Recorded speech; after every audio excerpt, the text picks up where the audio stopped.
2022학년도 수능 대비 수능 완성 실전 모의고사 부분만 제가 영상으로 여러분과 함께 나눠 보도록 하겠습니다. 실전 모의고사 부분은 수능에서 연계도 좀 많이 되고 그러는 편이기 때문에 여러분이 실제로 한번 풀어보시고 선생님이 하시는 말씀에 이렇게 내용을 비교하면서 몰랐던 거 보충하시면서 푸시면 더 좋을 것 같습니다. 자, 1회의 1번 문제부터 보도록 하겠습니다. 도덕법칙은 이성적 존재자들에게 의무인 법칙이자 행위를 규정하는 도덕법칙이다 라는 주장이 있다. 그런데 쾌락은 고통이고 고통은 악이므로 고통을 감소시키는 행위는 선이다 라고 표현을 하고 계셔요. 보통 우리가 이런 식의 표현을 하는 사상을 우리가 뭐라고 볼 수 있냐면 공리주의, 쾌락주의를 기반으로 하고 있기 때문에 공리주의의 입장이다 라고 이야기를 하죠. 라는 주장에서 보듯이 윤리학은 도덕적 행위의 정당화를 위한 이론적 근거 제시를 기본 과제로 삼는다라고 되어 있습니다. 이론적 근거를 제시하는 게 근본 과제다. 그러면 이론 윤리학에 대한 설명이 되겠죠. 이론 규범 윤리학에 대한 설명이 되겠습니다. 그런데 어떤 학자들은 윤리학의 근본 과제가 도덕 법칙이나 해야 한다, 의무, 선, 악, 쾌락처럼 도덕적인 언어의 의미와 그것들 사이의 복잡한 상호 관련성을 명확하게 밝혀내는 것에 주력해야 된다라고 주장을 하신답니다. 그러면 지금 여기 뒤에 나오는 학자들은 메타윤리학자가 되겠죠. 언어의 의미 분석에 강조를 두고 있는, 그러면 메타윤리가 간과하는 거, 이론 규범 윤리 입장에서 간과하고 있는 내용을 찾으시면 될 것 같습니다. 1번 도덕적 행위의 근거가 되는 보편적인 도덕 원리를 탐구해야 된다는 이론 규범 윤리가 강조하는 거죠. 여기 이론 규범 윤리가 강조하는 거고 메타윤리 입장에서는 간과하는 거기 때문에 이게 맞는 답이라고 보시면 되겠네요. 2번 자유의지와 공감 능력의 존재를 과학적으로 규명해야 된다. 이거는 과학적인 접근이죠. 과학적인 접근이기 때문에 둘 다 해당되지 않습니다. 그 다음에 생물학적 진화 과정의 근거에서 도덕 규범을 설명해야 된다는 진화윤리학, 역시 과학적 접근 중에 하나죠. 둘 다 해당되지 않고요. 4번 도덕적 딜레마의 해결보다는 도덕적 현상에 대한 기술을 강조한다. 그러면 기술윤리학에 대한 설명이니까 역시 둘 다 해당되지 않습니다. 5번 논증과 도덕적 용어에 대한 타당성 및 의비론적 분석을 해야 된다를 보통은 메타윤리학에서 강조하고 있기 때문에 간과한다고 얘기할 수는 없죠. 이걸 강조한다 이렇게 얘기해야 되겠죠. 네, 그래서 1번이 정답이다 라고 볼 수 있겠습니다. 2번 보시죠. 인간은 본성적으로 폴리스를 형성하면서 살아가기 적합한 동물이다. 그러니까 인간은 사회를 구성하는 본성을 지닌 동물이다. 이런 얘기죠. 폴리스는 공동체이며 모든 공동체는 어떤 좋음을 위해 구성이 된답니다. 모든 공동체는 어떤 좋음을 향해 나아가고 있는 거죠. 인간만이 좋은 것과 나쁜 것을 가지기 때문에 이분은 인간 우월주의적인 입장을 보이시고 있습니다. 다른 동물에 비해서. 이 사람은 누구시냐면 아리스토텔레스 선생님이 되시겠죠. 아리스토텔레스가 되겠습니다. 을을 보시면요. 인간은 자연 상태에서는 자유롭지만 재산 향유에 있어서는 불안전하고 투명하다. 처음에는 평화롭고 자유로웠는데 이제 재산이나 생명의 문제가 있었다. 이런 얘기가 되겠고요. 그래서 인간이 국가를 결집하고 정부 아래로 들어가게 되면 자신의 재산을 보호받기 위해서 그렇게 하는 거다라고 해서 사회 계약론적인 관점을 가지고 계시는 분인데, 그 중에서도 이렇게 처음에는 이렇게 평화로웠다가 재산과 생명의 문제로 인해서 국가를 구성했다라고 할 수 있는 분은 로크 선생님이 되시겠죠. 로크 선생님입니다. 자, 그러면 1번 아리스토텔레스는 정치적인 존재인 인간에게 최선의 삶이란 정치 공동체에서 가능하다라고 얘기한대요. 여기 정치 공동체라고 하는 건 결국엔 국가니까 국가를 아리스토텔레스 선생님은 최고의 공동체라고 보고 있어서 이렇게 얘기할 수 있겠죠. 국가 안에서 가능하다. 맞습니다. 2번 국가는 인간의 자연적 본성에 따라서 존재하는 공동체들의 완성이다. 그렇죠. 자연적인 본성에 따라서 사회를 이루고자 하는 그 자연적인 본성에 따라서 공동체를 구성했는데 그 공동체줄 중에서 최고의 공동체가 국가라고 보고 있는 거죠. 맞는 설명입니다. 3번 로크는 자연 상태에서 자연적 자유는 입법 권력의 제약을 받지 않는데요. 자, 여러분 자연 상태라고 하는 건 계약을 맺기 이전 상태이기 때문에 입법 권력이라고 하는 것 자체가 없죠. 그러니까 입법 권력이 존재하기 이전에는 자유로웠다. 이렇게 얘기할 수 있으셔야 되니까 맞는 표현이다 라고 볼 수 있겠습니다. 4번 상호 계약에 의해서 형성된 요게 이제 아리스토텔레스하고는 좀 대비적인 입장인 거죠. 아리스토텔레스는 본성에 따라서 자연스럽게 나왔다고 한다면 계약론자들은 계약에 의해서 인위적으로 형성됐다 이렇게 얘기합니다. 인위적으로 인격인 국가에 대해서 저항권이 부정된다라고 했는데 로크 선생님은 저항권이 부정되지 않죠. 저항권을 인정하는 사상가였죠. 그래서 계약자들의 어떤 생명과 재산을 보호해야 한다는 역할을 하지 못하는 경우, 신뢰를 잊어버리는 경우 새로운 정부를 구성할 수 있는 저항권이 인정이 되고 있는 거죠. 그래서 4번이 정답이 되겠습니다. 5번 국가는 시민의 생명과 재산을 보호하고 분쟁을 해결해야 되는 기능을 한다. 우리 생윤에서 배우는 모든 국가에 대한 얘기를 하시는 분들은 이런 얘기를 다 하실 거예요. 국가라면 그 속에 살고 있는 시민들의 생명과 재산을 보호해주는 역할을 잘 해야 한다. 이게 기본적인 어떤 국가의 역할이기 때문에 모든 사람들이 동의할 수 있는 표현이라고 볼 수 있겠습니다. 정답은 4번이라고 보시면 되겠어요. 3번 문제 보죠. 동양사상가 서양사상가 동양사상가 갑 서양사상가 을의 입장으로 옳은 것은입니다. 갑을 보시니까요. 인 나오고요. 인 나오고 사람이 사는 편안한 집이고 의는 사람이 가야 하는 올바른 길이랍니다. 그래서 사람들이 편안한 집을 비워놓고 머물지 않으며 바른 길을 버려두고 가지 않는 것은 참으로 슬픈 일이다. 이렇게 얘기하니까 인과 의에 따라서 살아야 된다를 주장하시는 거죠. 그래서 유교의 관점이라고 보시면 되겠고, 맹자 선생님이 보통 이런 얘기 많이 하실 것 같기는 하지만 구체적으로 맹자다라고 안 해도 괜찮을 것 같아요. 네, 유교만 알면 될 것 같습니다. 그 다음에 을을 보시면 덕은 실천하는 건데, 덕의 실천은 스스로에게 최선의 실현된 삶을 보장하기 위해서 단순하게 예비적인 연습이 아니라 그러한 삶의 필연적이고 본질적인 부분이래요. 꼭 있어야 되는 부분이랍니다. 덕이요. 그래서 덕을 말하지 않고서는 인간의 선을 적절하게 규정할 수 없으니까 덕이 꼭 필요하다라고 이야기하시는 덕윤리 사상가라고 볼 수 있겠고요. 현대 덕윤리 사상가 중에서 이제 맥킨타이어 선생님이 여기에 해당하는 그런 내용을 이야기하시죠.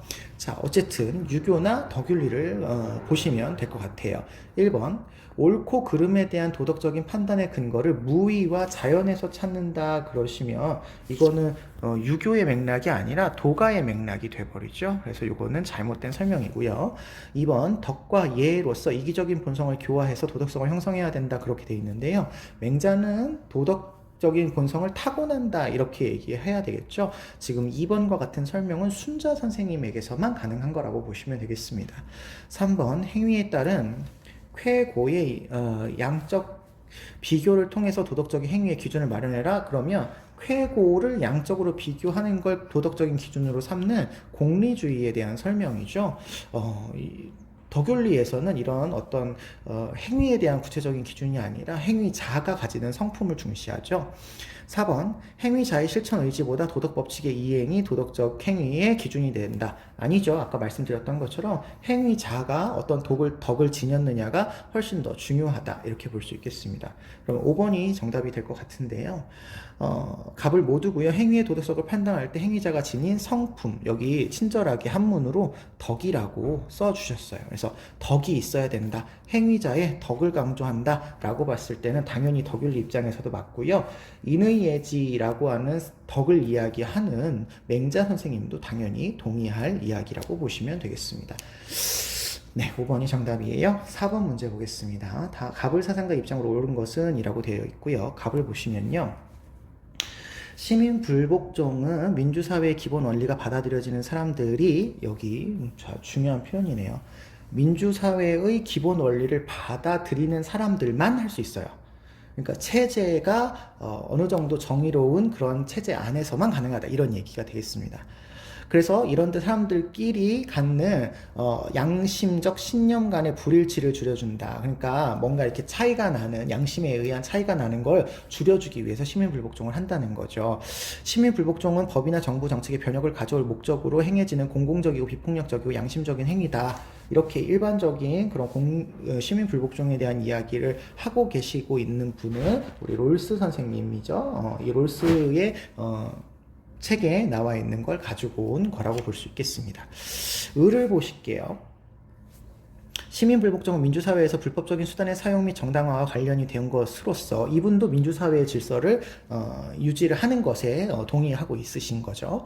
우리가 중단시키려는 악의 크기와 우리가 행위 가져올 법에 대한 존중심의 감소 정도를 저울질해봐라 라고 하는 이런 시그니처와 같은 표현을 하시는 분은 싱어 선생님의 입장이 되시겠습니다.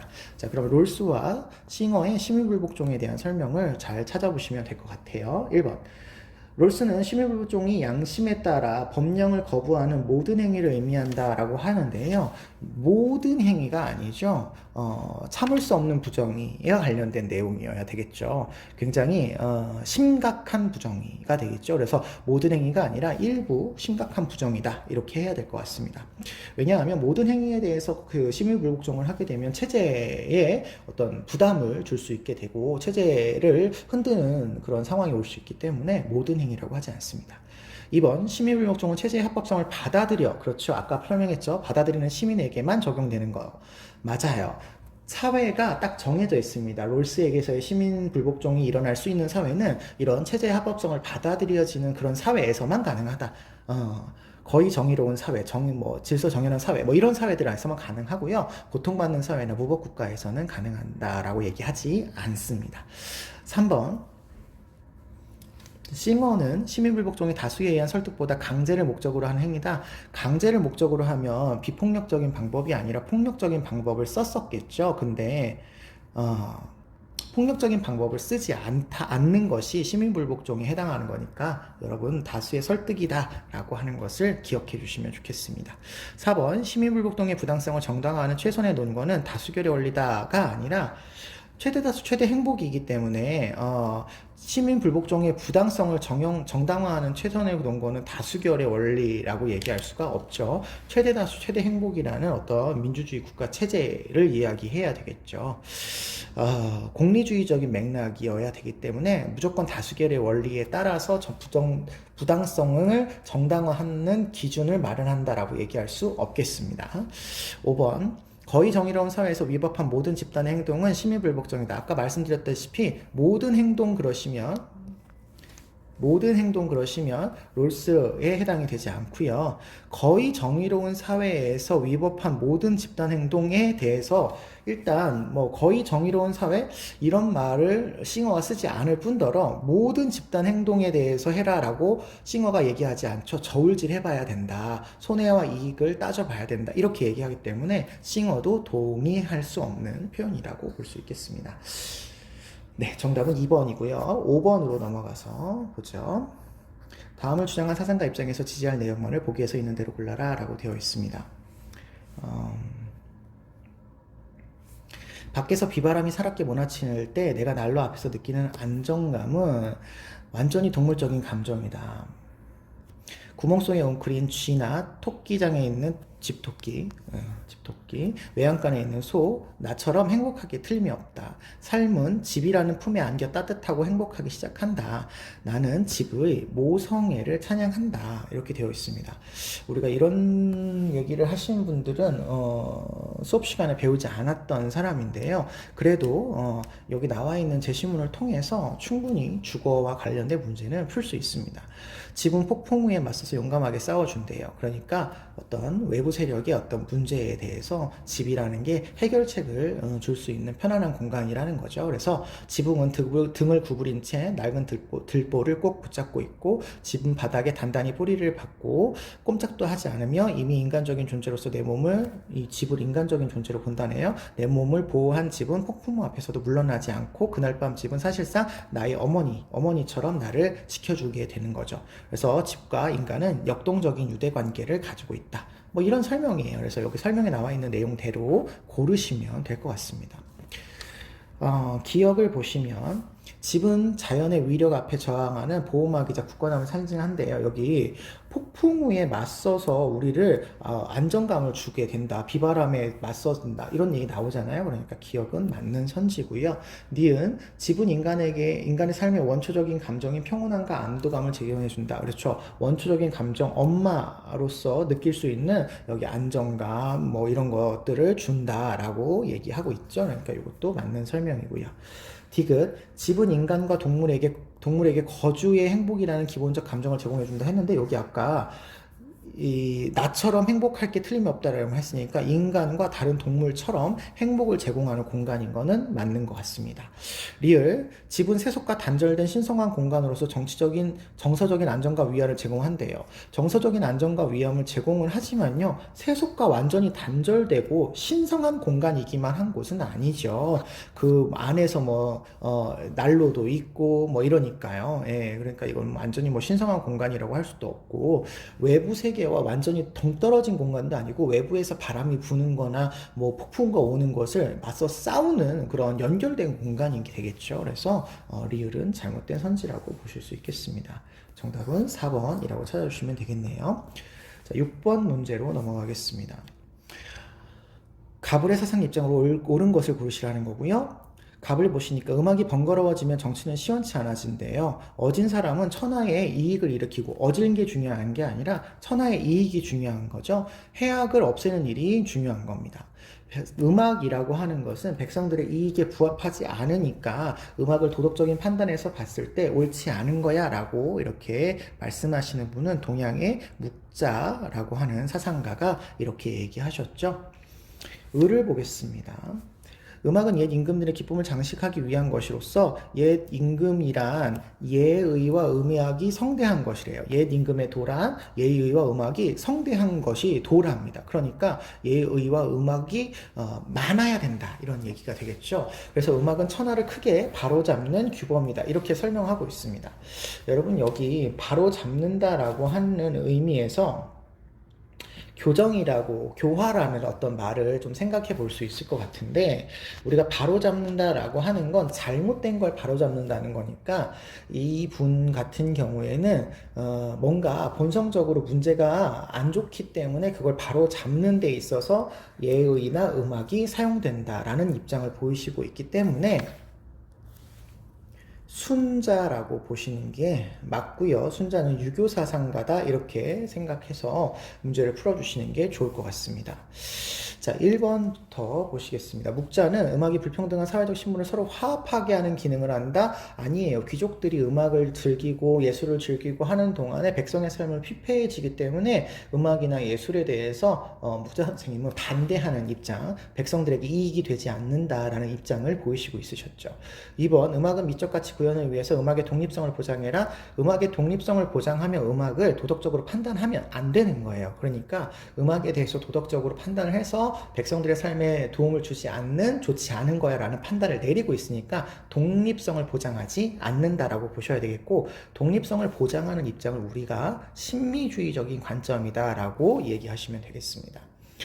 3번, 음악은 사회 정치적인 목적을 위한 유용한 도구가 돼서는 안 된다가 아니라 바로잡는 도구가 돼야 되는 거죠. 예의와 음악이 백성들을 바르게 바로잡는 도구가 되어야 되는 거죠. 그 다음에 4번, 음악은 사람들의 마음을 선하게 교화하는 거죠. 맞습니다. 4번이 정답이네요. 5번, 음악은 인간의 도덕적 본성의 실현을 위한 자연적 정서의 표현이다라고 했는데, 일단 순자의 입장에서는 도덕적인 본성이라고 얘기하지 않을 것 같고요. 묵자의 입장에서는 음악에 대해서 반대하는 경향을 보이기 때문에 이렇게 이야기하지 않을 것 같습니다. 정답은 그러면 4번이 정답이 되겠네요. 자, 7번 문제. 가불병 사상가들의 입장을 서로에게 제기할 수 있는 비판을 나의 그림으로 표현할 때 ASF에 해당하는 내용으로 가장 적절한 것은 입니다. 갑을 보시니까요, 개별 유기체들은 목적론적 삶의 중심이랍니다. 그래서 자신을 보호하고 자신만의 독특한 방식으로 고유의 선을 실현하려고 애쓴다 라고 하셨으니, 이거는 모든 생명체의 기준을 두고 있는 테일러 선생님의 이야기다 라고 볼 수 있겠습니다. 그 다음에 두 번째를 보시니까요, 삶의 주체란 믿음, 욕망, 지각, 기억, 자신의 미래에 대한 감각, 회고, 감정과 정서, 욕망을 추구하는 능력을 갖는답니다. 보통 이런 삶의 주체인 존재는 내재적인 가치를 지녔다라고 이야기하시죠. 그래서 이 사람은 레건 선생님이 되실 것 같습니다. 병씨, 생태의 안전성, 온전성, 아름다움이 보전하는 경향이 있다면 옳은 것이고 방해하는 경향이 있으면 이거는 그른 것이다 라고 이야기하니까 도덕적인 판단의 기준이 생태계의 안전성, 온전성, 아름다움이라고 이야기하시는 레오폴드 선생님의 입장이 되시겠습니다. 자, 그러면 각자의 입장을 서로 비교해야 되기 때문에 여러분 그 간과한다 앞에서 끊어주시고 앞에 사람의 이야기가 맞고 뒤에 사람의 얘기는 틀려야 된다라고 찾아주시면 되겠습니다. 자, A하고 F는 테일러가 비판하는 내용이죠. 모든 생명체는 자신의 존재를 지속하기 위해서 의식적인 활동을 한다라고 되어 있는데 의식적인 활동을 하는 것이 아니죠. 왜냐하면 모든 생명체라고 했기 때문에 의식적으로 활동하는 아이들도 있겠지만 생명체도 있겠지만 의식적으로 활동할 수 없는 생명체들도 존재를 하고 그것들도 목적론적 삶의 중심으로 인정을 하는 게 테일러의 입장이기 때문에 테일러가 동의할 수 없는 표현입니다. 2번 B네요. 레건이 비판하는 내용입니다. 앞에가 레건이어야 돼요. 개체들의 군집과 환경이 그물망처럼 서로 긴밀한 관계를 가졌다라고 얘기를 한대요. 개체들이 군집과 환경이 그물망처럼 서로 긴밀한 관계를 갖는다? 레오폴드는 동물 중심주의 사상가예요. 동물 중심주의 사상가인데 이 동물 이외의 어떤 환경 이런 것들에 대해서 얘기를 한다? 그리고 군집 이런 것들에 얘기한다? 그렇지 않다. 개체들이 내재적 가치를 지닌다라고 이야기하고 있기 때문에 레건이 할 수 있는 표현이 아닐 것 같습니다. 3번 B하고 D입니다. 역시 또 레건이 비판하는 내용이에요. 고유한 선을 지니고 있는 모든 존재는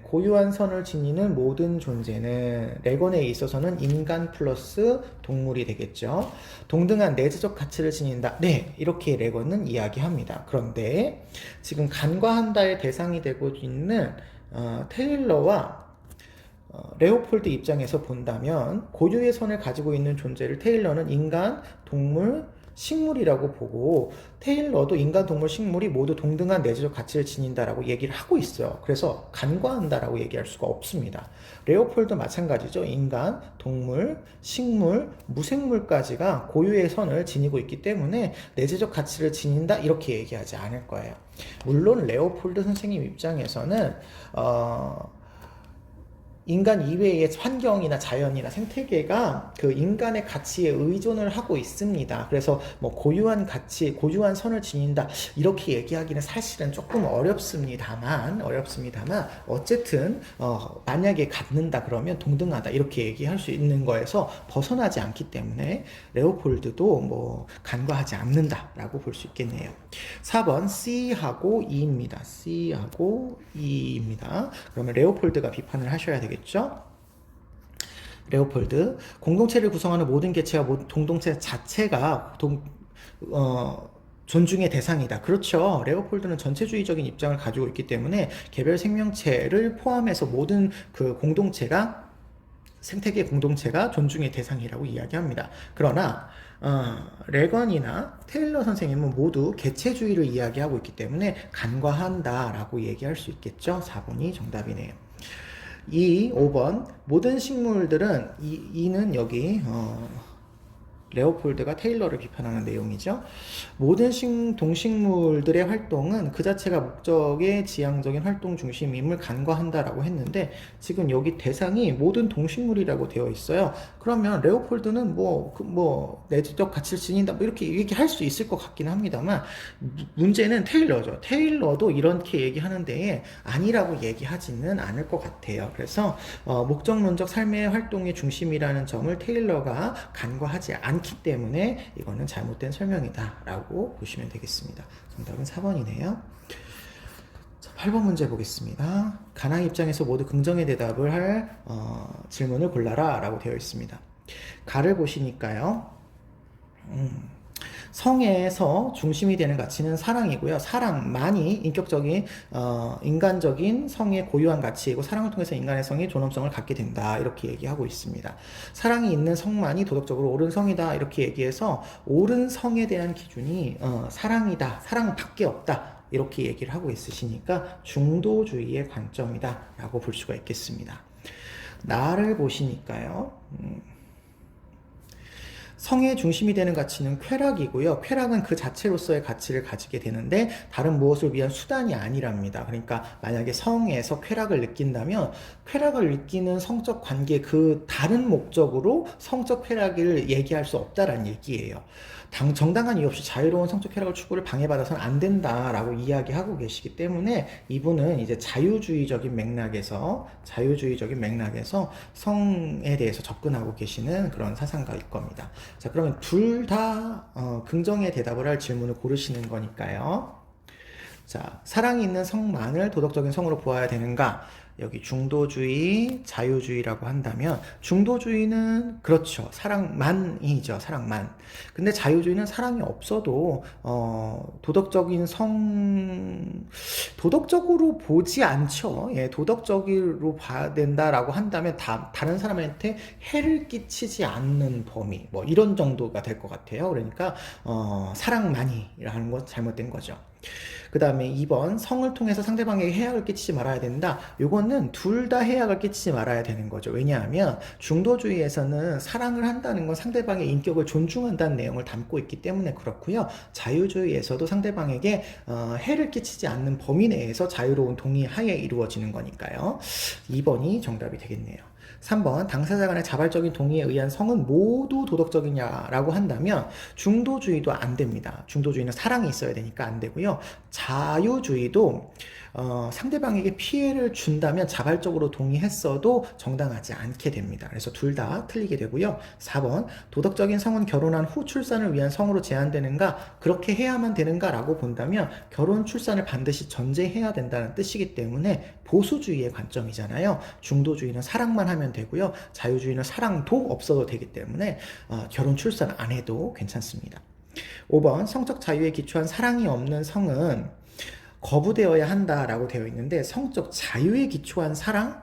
이거 조금 애매할 수 있지만 어쨌든 중도주의 입장에서 사랑이 있어야 된다라고 했으니까 만약 맞다고 합시다. 그러나 자유주의 입장에서는 사랑이 없어도 괜찮기 때문에 거부하지 말아야 되겠죠. 거부하면 안 되겠죠. 그래서 그냥 단순하게 사랑만 놓고 보셔도 둘이 동의할 수 없는 부분이다 라고 볼 수 있겠습니다.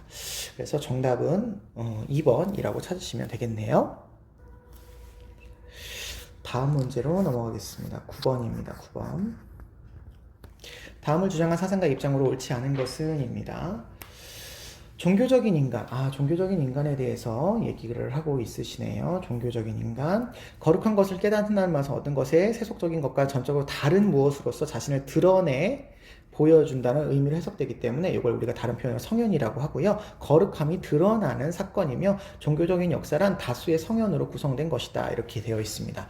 그러니까 종교적인 인간은 모든 그 현세의 어떤 세속적인 부분을 그냥 세속적인 것으로만 보지 않고 종교적인 것으로 바라보게 되죠. 가득 차 있다라고 설명을 하게 됩니다.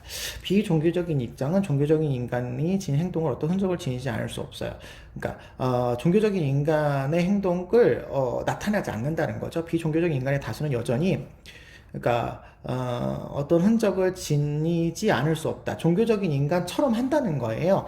비종교적인 인간도 종교에 대해서 수긍은 하진 않지만 여전히 종교적으로 행동을 한다는 겁니다. 똑같이 종교적인 인간처럼 종교를 이렇게 수긍하진 않지만 비종교적이라고 주장하는 현대인들도 여전히 수많은 은폐된 신비와 변질된 제의를 유지하고 있어요. 그렇죠? 수능 때 찹쌀떡을 먹거나 엿을 붙인다든지 이런 것들이 다 자기는 종교적이다라고 하지 않으면서도 종교적인 행동을 하는 그런 모습이라고 볼 수 있겠습니다. 이렇게 종교적인 성현을 강조하고 있는 분은요, 엘리아데 선생님이시죠. 엘리아데. 자, 그랬을 때 1번 종교적인 인간은 모든 자연의 신성적인 능력을 지닌 것으로 간주한다.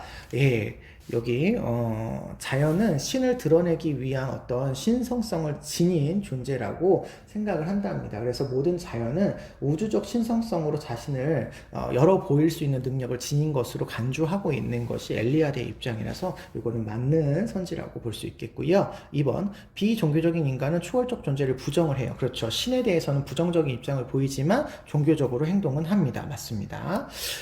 그래서 엘리아드는 모든 인간은 종교적이든 비종교적이든 모든 인간은 종교적인 본성을 지녔다. 이렇게 얘기하죠. 3번, 종교적인 인간은 세계를 성화하는 절대적인 실제의 존재를 믿는다. 그렇죠. 세계를 이제 거룩함으로 만들 수 있는, 그러니까 성현할 수 있는 절대적인 실제가 있다라고 보고 있죠. 맞습니다. 4번, 비종교적인 인간에게 일상적인 삶은 종교적인 인간과 달리 언제나 성현이다. 종교적인 인간의 성현으로 생각을 하고 있고, 비종교적인 인간은 신에 대해서 부정적인 입장을 보이시고 있으시죠. 5번, 종교적인 인간에게 성스러움은 세계와 세속의 세계는 분리되어 있지 않고, 그렇죠. 세속적인 것에서 드러나는 것이니까 조화라고 해야 되겠죠. 않다 했으니까 맞는 설명이라고 보실 수 있겠습니다. 정답은 4번 되겠어요. 10번 문제 보겠습니다. 예, 10번 문제 보도록 하겠습니다. 그림은 서양 사상가 가브리엘 가상대화이고요. 가브리엘 입장으로 가장 적절한 것은 입니다. 자, 갑을 먼저 보시면요. 원조는 절대 빈곤에 처한 사람들의 고통을 최소화하는 문제입니다. 그래서 우리에게 절대적인 빈곤에 처한 사람들을 도와야 할 의무가 있습니다. 원조의 목적을 고통을 감소시키고 거꾸로 이야기하면 행복을 증진시키는 데 있다라고 보고 의무라고 보고 있으시니까요. 싱어 선생님의 입장이 되시겠네요. 을을 보시면 원조는 개인과 최소 수혜자의 복지에 관심이 아닙니다. 그러니까 보통은 해외 원조에 대해서 차등의 원칙을 적용하지 않는다. 이런 표현이 되겠죠. 차등의 원칙을 적용하지 않는다. 원조는 고통받는 사회가 질서 정연한 만민의 사회로 구성원이 되게 도와주는 국제주의적인 관점을 보이고 있다라고 하는 거니까 롤스 선생님의 입장이 되시겠습니다. 자, 그렇다면 1번 싱어는 원조가 도덕적인 선의지의 문제이므로 효율성을 고려해서는 안 된다라고 보고 있습니다. 여러분, 원조가 그냥 선의지의 문제다 이런 것도 아닐 뿐더러 선의의 문제인데 이거 아니에요. 개인의 어떤 선택의 문제도 아니고 의무라고 보고 있죠. 효율성을 고려하지 않는 것도 안 되죠. 왜냐하면 최대 다수 최대 행복이라고 하는 게 효율성, 유용성과 아주 관련이 되어 있기 때문에 싱어의 입장에 전혀 맞지 않는 설명입니다. 2번, 원조는 국가나 비정부 단체가 아닌 개인의 자발적 기부를 해야 된다라고 했는데 여기 자발적 기부도 아니에요. 이게 도덕적인 의무이기 때문에 자발적인 기부도 아니고 국가나 비정부 단체가 아닌도 아니죠. 이것도 할 수 있는 거죠. 할 수 있는 거죠. 개인과 어떤 단체가 할 수 있는 거라고 보시면 되겠습니다. 그러나 아무래도 싱어는 개인적인 입장에다가 좀 더 강조를 두고 있죠. 을 보시면 롤스는 원조가 자원의 결핍을 보완하여 지구적 평등주의를 실현하는 거다 이렇게 되어 있는데 이거를 원조의 목표로 삼고 있지 않죠. 자원의 결핍을 보완하기 위한 걸 원조의 목표로 삼고 있지 않고 고통받는 사회가 질성이 정연한 사회 체제가 될 수 있도록 사회 문화적인 측면에서 도움을 주는 입장을 이야기하고 있습니다. 그래서 롤스의 입장이 아니고요. 4번, 원조의 목표를 개인의 복지가 아닌 사회의 자유와 평등의 확립. 그렇죠. 사회 체제를 자유롭고 평등한 체제로 확립하는 데 원조의 목적을 둔다. 그러면 이제 롤스의 원조의 목표가 될 것 같습니다. 5번, 원조에 의한 부권주의적 간섭은, 그러니까 부권주의 그러면 그 아버지가 권위 있게 가부장제적으로 뭐 이런 얘기거든요. 가부장제적으로 뭐 이런 뜻인데 간섭은 적정 수준의 정보를 갖춘 사회에 대해서만 정당하다. 뭐 이렇게 얘기하고 있는데요. 일단 롤스의 입장에서는 그 고통받는 사회에 어떤 지원을 하는 거기 때문에 적정 수준의 어떤 정부에 대해서 원조하는 것이라고 보지 않죠. 적정 수준의 어떤 이게 정부라는 게 체제가 정부 그 적정한지는 모르겠지만 어쨌든 적정 수준의 체제를 갖춘 정부에 대해서는 해외 원조를 하는 건 아닌 거죠. 그리고 싱어의 입장에서도 적정 수준의 정부에 대해서만 정당한 게 아니라 그런 정부 하에 있는 가난한 사람들이나 이런 사람들도 도울 수 있기 때문에 이거는 둘 다 해당되지 않는 설명입니다. 부권주의와 상관없이 문제 보셔도 괜찮을 것 같네요. 정답은 4번으로 찾아주시면 되겠습니다. 11번 문제 보시죠. 다음을 주장한 사상가 입장만을 보기에서 있는 대로 고른 것은입니다. 인간은 인도적으로 행동할 보편적인 의무를 갖고 있으며 이것은 우리가 동물에게 불필요한 고통을 야기하는 방식으로 이루어지는 것을 그만두어야 한다라는 것을 의미한대요. 네, 동물은 진흙덩어리가 아니므로 고통을 전혀 느끼는 존재인 것처럼 다루어서는 안 된답니다. 하지만 양치기가 자신의 기르는 양들을 학대해서는 안 될 의무가 있다고 해서 이것이 동물 쪽에서 권리를 발생하는 것은 아니랍니다. 그러니까 인간을 위해서 함부로 대하지 말아야 되는 것이지 동물이 어떤 권리를 지니기 때문에 함부로 대해서는 안 된다 이런 얘기네요. 도덕 공동체의 구성원은 인간밖에 없답니다. 이거 인간 중심주의에 대한 입장이죠. 인간 중심주의에 대한 입장이고 그렇기 때문에 도덕적인 면에 있어서 동물에 대한 차별은 정당하다 이렇게 얘기하시는 분은 우리 코헨이라고 하는 인간 중심주의 사상가라고 보시면 될 것 같습니다. 자, 기억, 인간의 동물에 대한 의무는 동물의 권리와 상관없이 성립될 수 있다. 지금 여기 고통을 당하는 것을 그만두어야 된다는 것을 의미한다 돼 있기 때문에 인간이 동물을 함부로 대하지 말아야 대한 의무가 발생을 하는데 이거는 동물 쪽에서 권리가 있어서는 아니라는 거죠. 그러니까 기억은 맞는 선지가 됩니다. 인간 때문에 함부로 대하지 말아라 이런 얘기니까요. 니은 동물은 도덕적 자율성과 책임 능력이 없으므로 권리를 지닐 수 없다. 그렇죠. 동물 쪽에서는 도덕 공동체의 구성원이라고 보지 않아요. 도덕적인 행동과 책임 능력이 없어요. 그러니까 동물과 인간 중에서 인간이 우월하다 이런 입장을 보이시는 거니까 맞는 설명이죠. 디귿 동물은 쾌고의 이익 관심을 가지며 인간은 동물을 학대해서는 안 된다. 동물도 쾌락과 고통을 느끼기는 합니다. 위에 설명이 되어 있죠. 여기 동물을 고통을 전혀 느끼지 못하는 존재에 다루면 안 되고 위에 불필요한 고통을 야기하는 방식으로 다루는 것을 그만두어야 되니까 쾌고의 이익 관심을 가져요. 그리고 인간은 동물을 그렇게 할 때 학대하지 말아라 이렇게 얘기하고 있습니다. 이것도 정답이라고 볼 수 있겠습니다. 리을 모든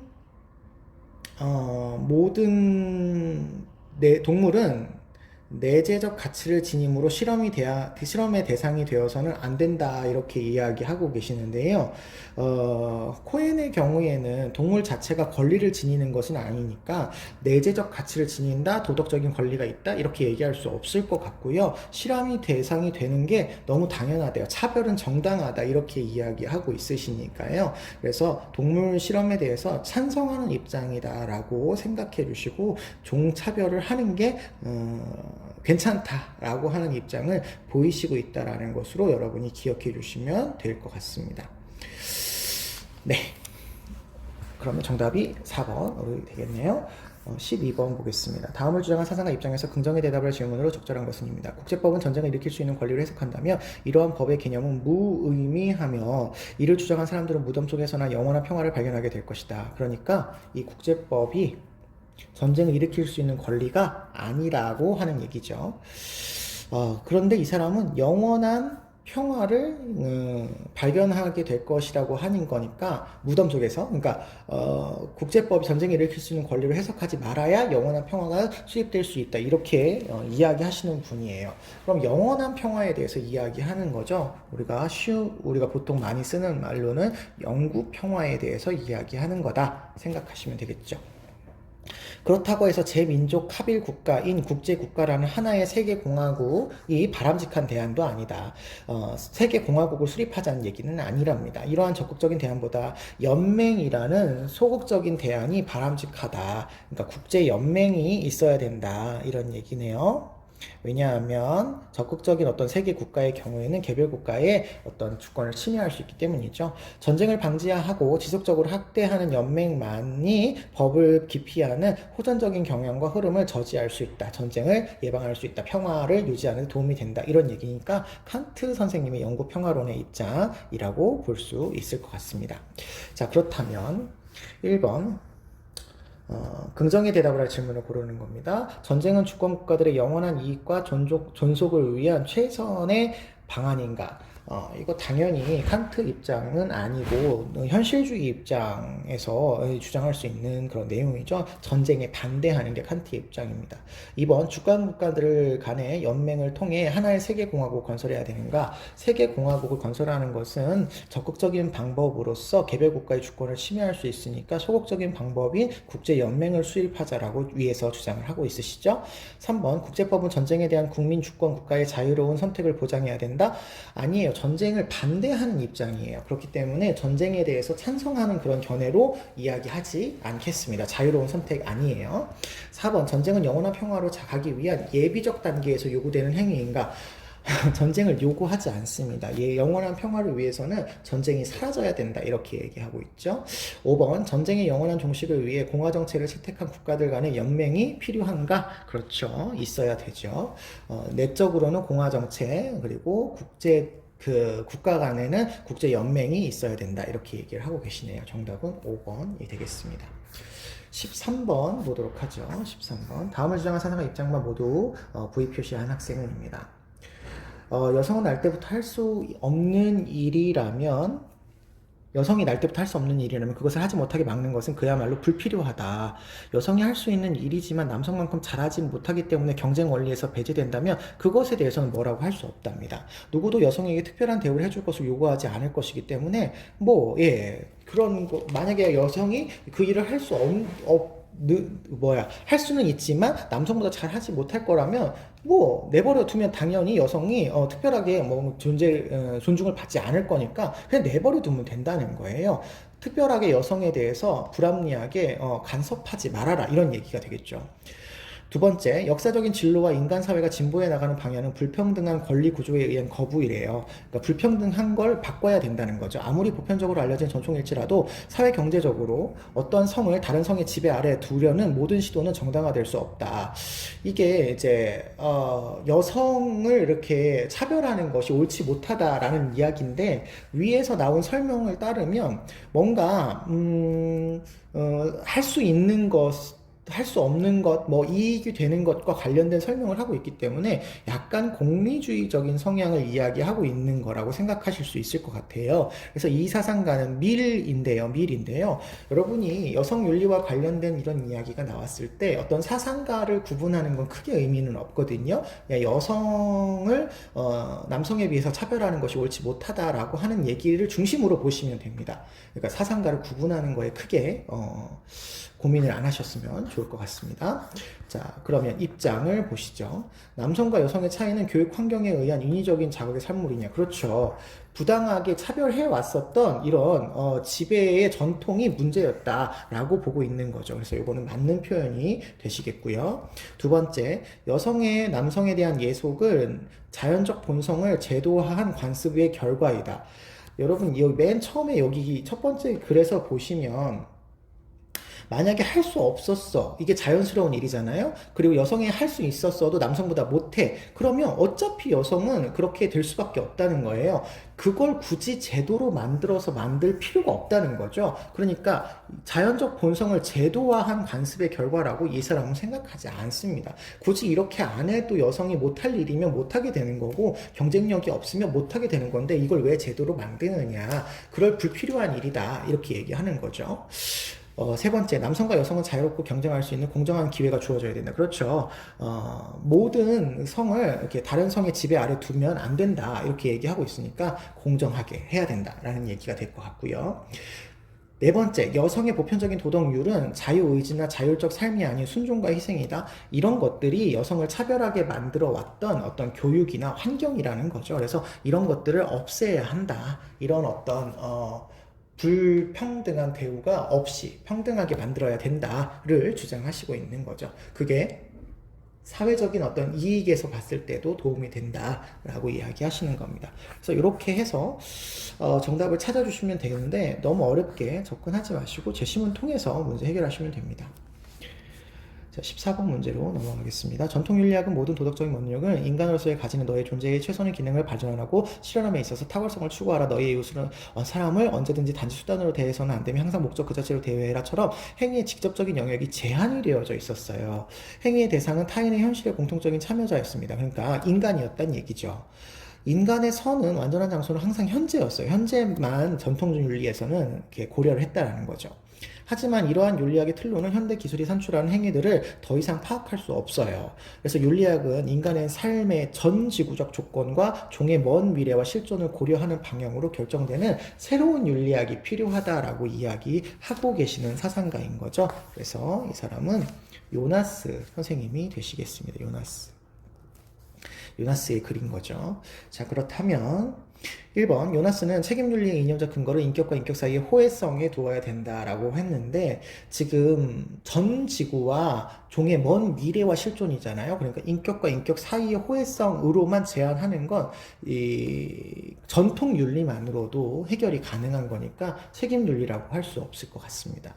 2번 책임을 질 수 있는 능력에서 책임을 져야 된다는 의무가 도출돼야 된다. 그렇죠. 책임질 수 있는 능력이 있다는 건 책임을 져야 한다는 당위로 연결이 되기 때문에 인간은 이런 어떤 자기의 삶을 전 지구적으로 종의 먼 미래와 실존을 고려한 내용의 어떤 실천을 해야만 하는 당위로 연결이 되는 거죠. 그래서 생태학적 정언명령을 주장하시게 됩니다. 3번 미래 세대에 대한 의무의 유대와 공감 및 공정의 윤리는 포함되지 않는다? 아니에요. 미래 세대에 대해서도 첫 번째로 그 미래 세대가 실존하는 것을 도와주는 게 첫 번째 원칙이고 두 번째로 삶의 질을 고려해야 된다. 이렇게 얘기했기 때문에 되지 않는다 그러면 잘못된 설명이죠. 4번 고유한 목적을 지닌 모든 생명체들은 그들의 상호 간의 의무를 이행해야 된다.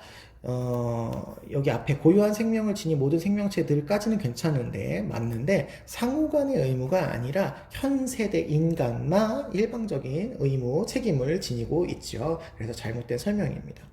5번 미래의 인간에 대한 불가침성은 우리의 의혹의 대상에 포함돼서는 안 된다? 아니죠. 미래 인간이 실존해야 되는 그런 가능성에 대해서 우리는 고려해야 되는 거죠. 포함해서는 안 되는 게 아니죠. 먼 미래의 실존을 고려해야 되는 겁니다. 그래서 잘못된 표현이다 라고 생각해 주시면 되겠습니다. 15번으로 넘어가죠. 가의 갑을 사상가들의 입장을 나의 그림으로 표현할 때 A에서 C에 해당하는 진술말을 보기에서 있는 대로 고른 것은입니다.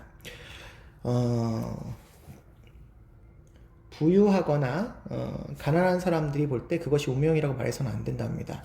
왜냐하면 신이 불공평하게 배분한 것은 인간의 선의를 알아보기 위해서고 신은 우리에게 자선과 선행을 명령해서 우리는 신에 의해서 직업이 운명되어졌다라고 보시는 거죠. 이거는 칼뱅 선생님의 입장이 되겠습니다. 칼뱅.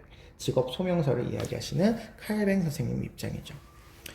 을을 보시면요. 사회와 대학에 대한 기업의 지원과 자선활동은 기업의 자금에 대한 부적절한 사용이랍니다.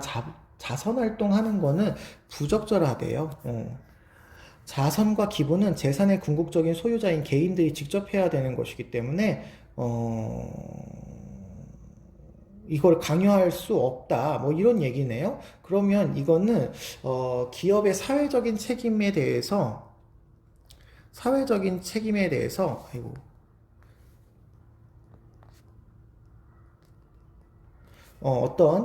기부하고 자선활동을 하는 것까지 사회적 책임으로 보지 않고 기업의 이윤을 창출하는 것이 가장 중요한 사회적 책임이라고 보는 프리드먼 같은 그런 소극적 책임을 강조하시는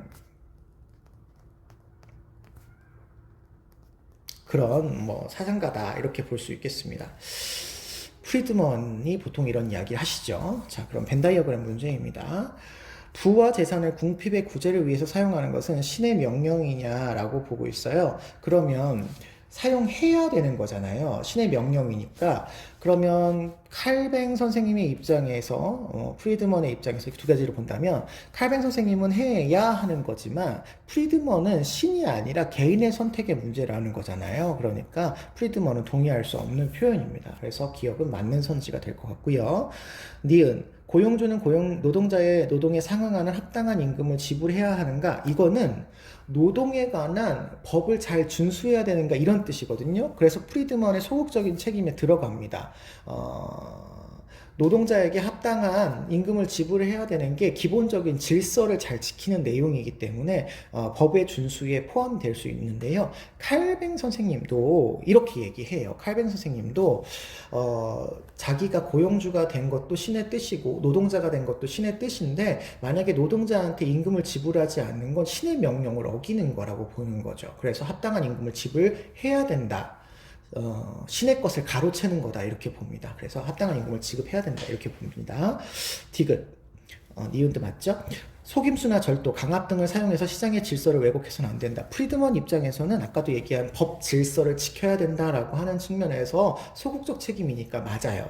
그런데 이거 칼뱅 선생님의 입장에서도 보면 이런 것들, 속임수나 절도, 강압을 사용하는 것 자체가 신의 명령에서 어긋나는 행위이기 때문에 칼뱅 선생님도 이런 것들을 사용하면 안 된다라고 이야기하는데 동의할 것 같습니다. 리을, 정부에 의한 재화의 분배로 시장의 불안전성을 보완해야 된다. 정부에 의한 재화의 분배요? 이거는 프리드먼 선생님이 일단은 반대하는 입장을 보이시게 될 것 같아요. 프리드먼은 개인의 선택과 개인의 자율에 맡겨서 분배가 이루어지는 것이 바람직하다라고 주장을 하고 계시기 때문에 프리드먼 선생님 입장에서 반대하는 그런 입장을 보이시게 될 겁니다. 근데 칼뱅 선생님 입장에서는요, 신의 명령이 사실은 제일 중요하기 때문에 사실은 재화를 정부가 분배하는 것에 대해서 뭐 신의 뜻이라면 할 수도 있고 안 할 수도 있고 뭐 이렇게 될 것 같아요. 그래서 이거는 약간 따질 수 없는 그런 부분인 것 같습니다. 그래서 정답은 기역 디귿 리을으로 찾아주시면 기역 니은 디귿으로 찾아주시면 되시겠네요. 16번입니다. 갑을 사상가의 입장으로 옳은 것은이고요. 갑을 보시니까 죽음이 왔을 때 죽음을 고통스럽지 않은데 죽은 것을 예상해서 미리 고통스러워한 것은 어떤 일이다. 가장 두려운 악인 죽음은 우리에게 아무것도 아니다. 이게 참 말이 좀 모순이죠. 가장 두려운데 아무것도 아니래요. 그러니까 여기서 이런 것을 깨달은 사람은 아무것도 아니지만 깨닫지 못한 사람은 죽음이 두려움의 대상이다. 이렇게 얘기하는 거라고 생각하시면 되고요. 요거는 우리 에피쿠로스 선생님, 에피쿠로스 학파에서 이야기하는 내용이 되시겠죠. 삶은 죽음에 이어져 있고 죽음은 새로운 시작이고 기가 모이면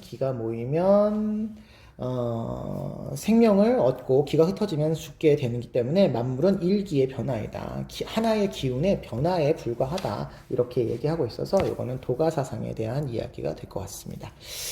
자, 16번입니다. 1번. 에피쿠로스의 입장에서는 죽음은 절망에서 벗어나기 위해서 신에게 귀의해야 된다. 유물론, 원자론을 주장하신 에피쿠로스는 신 얘기하지 않습니다. 잘못됐고요. 2번, 영혼의 수련을 통해서 축복받은 내세의 삶을 발해야 된다. 에피쿠로스는 원자론을 주장하기 때문에 내세라는 걸 이야기하지 않습니다. 3번, 도가에서는요, 삶과 죽음의 초연에서 자연의 순환에 순응해라. 그렇죠. 자연이 돌아가는 거에 순응하면서 사는 게 자연스러운 거 이렇게 얘기하죠. 4번, 현세에 충실한 삶을 통해서 내세의 불안을 극복해라. 우리 도가 사상은 현세에 충실한 삶이라고 하는 표현도 사실은 적합하지 않은 표현이고요. 내세라는 표현도 하지 않죠. 기의 순환이기 때문에 이게 내세가 있다 이렇게 표현하지 않습니다. 잘못된 표현이에요. 5번, 도덕적인 삶을 습관화해서 죽음의 두려움을 극복해야 된다. 도덕적인 삶을 습관화하는 게 죽음의 두려움을 극복한다라고 얘기할 수가 없죠. 그러니까 도덕적인 삶을 습관화하는 게 바로 연결이 되어서 죽음의 두려움을 극복한다라고 에피쿠로스가 얘기하지 않고 죽음이 아무것도 아니라는 사실을 알아야 되는 거죠. 현자 알아야 되는 거고요. 그 다음에 도가라고 한다면 이 도가 입장에서 이 도덕적인 삶이 자연스러운 삶이라고 한다면 맞는 설명이 될 수도 있습니다. 그래서 도가는 뭐 맞을 수도 있겠지만 여기서 도덕적인 삶이 선과 악과 시비를 분별하는 삶이라고 한다면 이거는 잘못된 설명이라고 할 수가 있겠죠. 그래서 어쨌든 5번도 해당되지 않는 선지로 파악해 주시면 될 것 같습니다. 정답은 3번 되시면 될 것 같고요. 17번 보겠습니다. 그림을 강연자가 지지할 내용만을 보기 위해서 있는 대로 고른 것입니다. 통일을 위해서는 먼저 남북한이 민족 공동체 의식을 기반으로 해서 지속적으로 고려하고 협력하여 사회, 문화, 경제적 통합과 신뢰를 먼저 여기 설명하시면 통일 신뢰를 형성한 후 궁극적으로 하나의 통일 국가를 완성해야 된답니다. 또 통일에 수반되는 정치적 부담과 경제적 비용, 사회 혼란 문제를 어떻게 해결할 것인지에 대해서 국민의 공감대를 형성해야 되고 마지막으로 통일은 민족 문제이면서도 국제적인 성격을 띠고 있으므로 민족 내부의 노력과 함께 국제적인 기반도 함께 조성해야 된다. 이렇게 얘기하고 계시네요. 통일 문제는 통일 비용 아니면 여기 나온 것처럼 통일 방식에 관련돼서 문제가 나오게 되는데요. 점진적 통일이냐 급진적 통일이냐 이런 거 구분하셔가지고 문제 풀면 될 것 같습니다. 기억, 통일은 국민적인 이해와 합의에 기초한 민주적인 방식으로 해야 된다. 여기 지금 나와 있죠? 국민적인 공감대를 형성해야 된다. 나와 있으니까 맞는 표현이고요. 니은, 통일은 평화적인 방법을 통해서 점진적이고 단계적으로 해야 된다. 그렇죠. 예. 아까 위에 사회, 문화, 경제적인 통합을 바탕으로 해서 지속적으로 교류하고 뭐 이렇게 나와 있으니까 맞죠. 디귿, 통일은 민족 당위 과제이므로 정치적 일괄 타결 방식 아니에요. 먼저 사회 문화적 통일을 먼저 하고 이렇게 전체적인 통합을 이루어야 되겠죠. 리을, 통일은 민족 문제이므로 주변 국가들을 배제하고 아니죠. 여기 민족 내부의 노력과 함께 국제적인 기반도 조성해라 이렇게 하고 있으니까 배제하면 안 되겠죠. 1번이 정답이 되겠습니다. 19번, 갑을 사생가들 입장에서 긍정의 대답을 할 질문을 고른 것입니다. 질서정연한 사회에 나왔네요. 가장 낮은 기대치를 가진 사람들도 최소 수혜자예요. 그래서 소득의 부의 불평등으로 이들에게 최선의 이익이 되도록 조정해야 된다. 이렇게 얘기하고 계시니까 차등의 원칙까지 이야기하시는 롤스 선생님의 입장이 될 수 있겠죠. 을을 보시면요. 한 영역 안에서 혹은 다른 사회적 가치와 관련하여 한 영역 시민들이 어떤 위치도 다른 영역 혹은 다른 가치와 관련한 그 위치이기 때문에 침해당해서는 안 된답니다. 그러니까 한 영역과 한 사회적 가치를 가지고 있다고 해서 다른 영역을 침해하면 안 된다. 그러니까 각각의 영역에 각각의 어떤 기준이 존재해야 된다라고 보는 왈처 선생님의 입장이 되시겠습니다. 왈처 선생님이시네요. 자, 긍정의 대답을 할 질문입니다. 1번, 롤스는 기본적인 가치는 역사적이고 문화적인 특수성의 필연적인 산물이다 이렇게 얘기했는데 역사적이고 문화적인 특수성에 의한 필연적인 산물이다 라고 이야기한다면 이거는 그 로직처럼 과거의 어떤 행위가 현재의 어떤 결과를 결정한다라고 보는 그런 입장이죠. 그런데 롤스 선생님은 평등한 자유의 원칙이라고 해서 기본적으로 누려야 될 기본적인 가치에 있어서는 평등하게 누려야 된다라고 이야기를 하고 계시기 때문에 문화적인, 역사적인 어떤 그 과거의 행위에 따라서 정해진다라고 얘기할 수 없겠습니다. 2번, 정의는 공정한 절차에 의해서 결과의 불평등이 해소될 때 실현되는가? 절차의 정의까지는 맞죠. 롤스는 순수 절차적 정의를 주장하시고 있기 때문에 맞습니다만 결과의 불평등을 해소하는 건 아니죠. 결과의 불평등까지 해소하는 건 완전 절차적 정의를 이야기해야 되는데 롤스는 결과를 고려하지 않습니다. 그러니까 이거는 잘못된 설명이고요.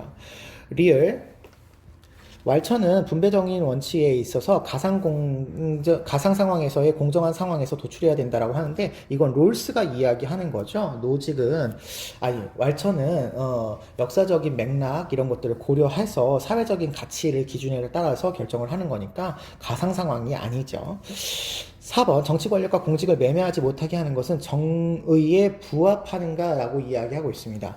정치 권력이나 공직은요, 그 기준이, 분배 기준이 그 사람이 얼마나 정치나 공직을 가질 능력이 있느냐, 그리고 정치 권력이나 공직을 차지하기 위한 민주주의적인 어떤 방식에 따라서 하고 있느냐 요렇게 해야 되는데 매매를 한다고 하는 것이기 때문에 이건 사고 파는 경제적 영역에서의 어떤 원칙이 되잖아요. 그러니까 부정의한 거라고 보겠죠. 네, 부정의한 거라고 보겠죠. 그러면 이건 결국에는 경제적인 입장에서 우위를 지니고 있는 사람이 정치 권력과 공직을 차지하겠다라고 하는 다른 영역으로 침범한 게 되니까 지배 현상이라고 볼 수 있는 거죠. 잘못된 설명이네요. 부합, 그쵸. 부합하죠. 예, 잘못된 거니까, 맞는 설명이 되는 거죠. 예, 말을 제가 잘못했죠. 5번, 가불은 사회적 가치의 분배를 위한 보편적인 기준은 응분의 목과 필요인가? 아, 응분의 목과 필요이냐? 이게, 일단, 왈처는요, 모든 영역에서 통용되는 보편적인 기준이 존재하지 않아요. 그러니까 응분의 몫으로 뭐 정치 권력, 뭐 경제, 사회복지, 뭐 교육 이런 거 다 적용할 수 없다라고 이야기하죠. 그리고 롤스의 경우에도 정의의 원칙이어야 하지 이 응분의 몫이나 필요라고 하는 것으로 하면 안 되겠죠. 그래서 둘 다 동의하지 않을 표현입니다. 그래서 정답은 4번이다 라고 찾아주시면 되겠네요. 19번 보겠습니다. 가의 가불병 사상가들의 가불 사상가들의 입장을 나의 그림을 탐구하고자 할 때 A에서 C에 들어갈 질문으로 적절하지 않은 것입니다. 형벌이 정당화될 수 있으려면 형벌을 통해서 타인의 범죄를 억제하기에 충분한 강도만을 지녀야 된답니다. 여기 강도만을 지녀야 된답니다. 범죄로 인한 이익이 아무리 크더라도 그 대가로 자유에 대한 완전하고 영구적인 상실을 선택할 사람은 없다. 자유에 대한 완전하고 영구적인 상실? 여러분 이게 말이 좀 어렵게 되어 있기는 한데요.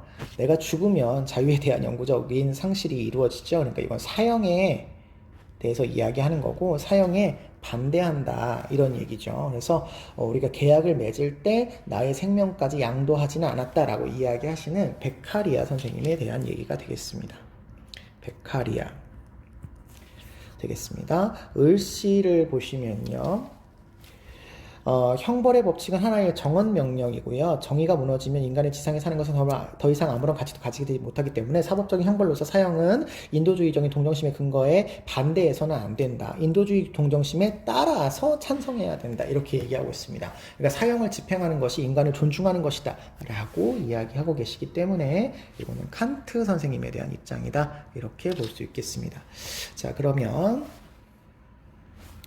베카리아와 칸트의 입장에서 서로 비교해 보도록 하겠습니다. 1번 A. 형벌은 국가가 범죄자에게 사법적 책임을 묻는 공적 제재인가? 라고 이야기하고 있습니다. 지금 주어가 사형이 아니라 형벌이에요. 그러니까 형벌이 어떻게 줄지는 각각의 사람에 따라서 기준은 다르겠지만 어쨌든 사법적인 책임을 묻는 공적인 방법이냐라고 묻는다면 둘 다 동의할 거죠. 베카리아도 법적으로 사람들을 처벌할 수 있는 것이고 칸트도 사적 보복이 아니라 공적 정의를 실현하는 수단이라고 이야기하니까 형벌은 맞는 설명이라고 볼 수 있겠습니다. 2번 입법의 목적은 가능한 행복의 극대화와 가능한 불행의 최소화인가? 여러분 이런 표현은 행복의 극대화, 불행의 최소화는 공리주의적 관점이잖아요. 그러니까 베카리아 선생님은 동의할 수 있습니다만 칸트는 그 행복이 오는지 불행이 오는지를 고려하지 않고 인간 존중의 차원에서 실시해야 된다라고 이야기하시니까 OX로 고르시면 될 것 같습니다. 맞는 설명이 되겠죠. 자, 그 다음 3번. 형벌은 범죄의 지속적인 예방을 위해서 범죄의 크기에 비례해야 되느냐라고 했어요. 자, 범죄의 크기에 비례한다라고 하는 표현은 칸트도 쓸 수 있는 표현입니다. 베카리아도 비례해야 되고 칸트도 비례해야 되는 공통점이에요. 그런데 지속적인 예방을 위해서 그러면 예방주의를 따른다는 얘기이기 때문에 베카리아는 맞고요. 칸트는 예방의 효과가 없더라도 응분의 어떤 처벌을 당연하게 생각하고 있기 때문에 예방의 효과를 고려하지 않죠. 그래서 이것도 맞는 설명이라고 보실 수 있겠습니다. C는 칸트만 보면 될 것 같습니다. 사형은 형벌을 의혹한 살인자에게 내리는 응보적인 정원 명령인가 이렇게 얘기하고 있는데요. 형벌을 의혹한 거 아니라고 말씀드렸죠. 형벌 받을 행위를 의혹한 겁니다. 그래서 칸트가 동의하지 않을 말이에요. 그래서 4번이 틀린 답이 되겠습니다. 5번 살인자에 대한 형벌의 양과 질을 결정하는 것은 오직 보복법이냐? 그렇죠. 응보주의를 이야기하는 칸트에 있어서는 오직 보복법만이 응당한 처벌의 기준이다 이렇게 얘기하겠죠. 그래서 틀린 답 4번으로 찾아주시면 되겠습니다. 자, 20번 문제 보겠습니다. 갑을 모두 긍정의 대답을 할 질문으로 옳은 것은입니다. 인간의 삶은 절대적인 가치를 지니며 그것이 생명의 초기 단계에도 적용이 된답니다. 그래서 잉태에서 출산에 이르는 과정은 신성과 무관하지만 신성과는 무관하답니다. 여기 표시하고 가야 될 것 같아요. 잉태에서 출산에 이른 과정은 신성과 무관하지만 일련의 연속적인 과정이기 때문에 배아도 성인과 동등한 가치와 권리를 지닌다. 이렇게 얘기하고 있습니다. 그에 비해서 을은요, 인간의 삶이 배아로부터 시작된다고 해서 배아가 곧 인간인 것은 아니다. 배아가 곧 인간인 것은 아니다. 잠재적인 능력을 지닌 존재를 염려하고 존중은 하지만 감각과 의식적 지각 능력을 지닌 인격적 존재와 똑같아서는 안 된다. 똑같지는 않다. 배아를 잠재성을 지니고 있다는 점에서 존중을 해야 되겠지만 똑같지는 않다. 이렇게 얘기하고 있습니다. 둘 다 긍정의 대답을 할 질문을 고르시는 거예요. 을 이렇게 놓고 보죠. 1번 배아는 자아인식 능력을 지닌 성인과 동등한 가치를 지니는가 라고 한다면 이거 둘 다 X죠. 자아인식 능력은 성인만 지니죠. 배아가 지닌다라고 얘기는 하지 않습니다. 동등한 가치 이 부분에 있어서는 갑이 동의할 수 있지만 자아인식 능력 때문에 둘 다 X. 2번 자율적인 선택과 합리성을 지닌 존재는 성인이죠. 성인. 도덕적인 권리를 갖는가라고 한다면 역시 둘 다 인간 존중을 바탕으로 하고 있기 때문에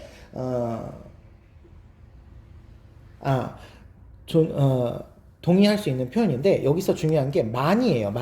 많이가 나왔잖아요. 근데 갑은 아까 배아도 성인과 똑같은 권리를 갖는다 이렇게 얘기했기 때문에 동등한 가치 권리를 갖는다 했기 때문에 존재 많이 그러면 안 되겠죠. 그래서 갑은 옳지 않다고 답을 할 것 같습니다. 3번 배아는 도덕적 행위자에 의해 도덕적 행위자 성인입니다. 성인 도덕적 배려의 대상이 될 수 있는가? 도덕적 배려는 둘 다 하죠. 똑같은 권리를 가지진 않지만 둘 다 하죠. 갑은 똑같은 권리를 갖고 4번 배아를 파괴하는 행위는 인간을 살해하는 행위와 같은 의미인가? 갑은 똑같은 권리를 가지니까 같다라고 보겠지만 을은 똑같지 않기 때문에 같다라고 보지 않겠죠.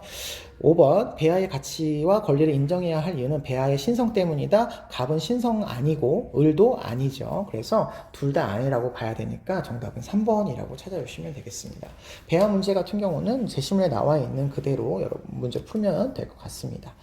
1회 여기까지 마무리 하시고요. 혹시 질문이 있으신 분들은 개인적으로 선생님한테 물어보시면 좋을 것 같아요. 여기까지 볼게요.